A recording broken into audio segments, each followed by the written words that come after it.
Well, I'm going anyway. Let's talk about something important. Put that coffee down.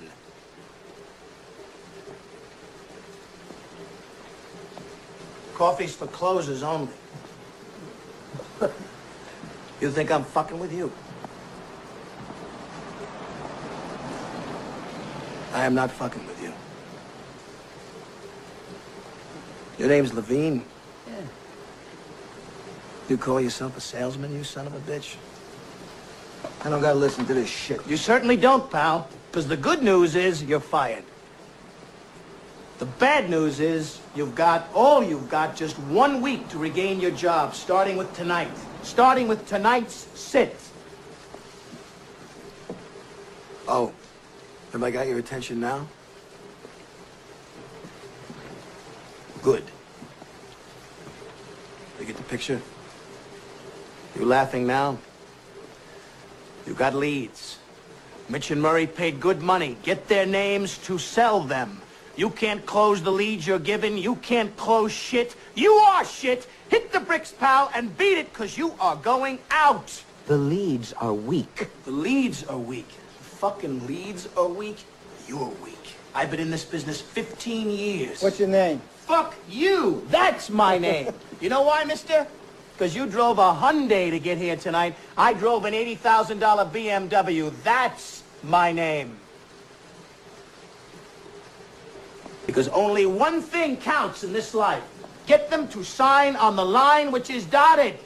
You hear me, you fucking faggots?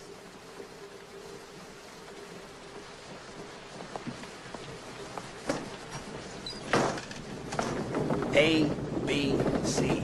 A, always, B, B, C, closing. Always be closing. Always be closing. You see this watch?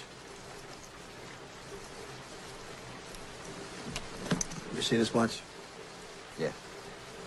That watch costs more than your car. I made $970,000 last year. How much you make? You see, pal, that's who I am, and you're nothing.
Guess who's back?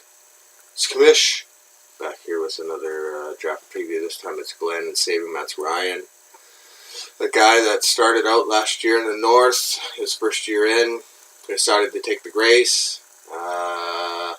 We'll be in the East this year, and then we'll be in the American next. So lots of changes for Glenn in terms of divisions, but a really good owner, a guy that took the Grace, and he would have won his money back at the very least. Last year finishing third. Just goes to show to some of those new teams that sometimes it's pointless to take the Grace because you do finish in the top three. Same thing happened, almost Luke there a while back. And then, that's obviously his best finish. That was his first year, 9-4 career record, 1-1 in the playoffs. Took down True North in that third place game, so that was kind of nice to see. Week one, Looking at his schedule, he'll take on Ryan in Longyard, a guy that I know he's played with before. Week 4, taking on Steven in US1. Week 9 versus Robert and Templars, and Week 11 versus Sean and Fallen Misfits, the original East guys, with Ryan and Glenn being added to that division this year. Looking at the keepers, Matty Ice, obviously, 15th best quarterback last year. I'm sure he hoped he could have done better. Carlos Hyde, 9th best running back, but he is in Cleveland in a timeshare this year.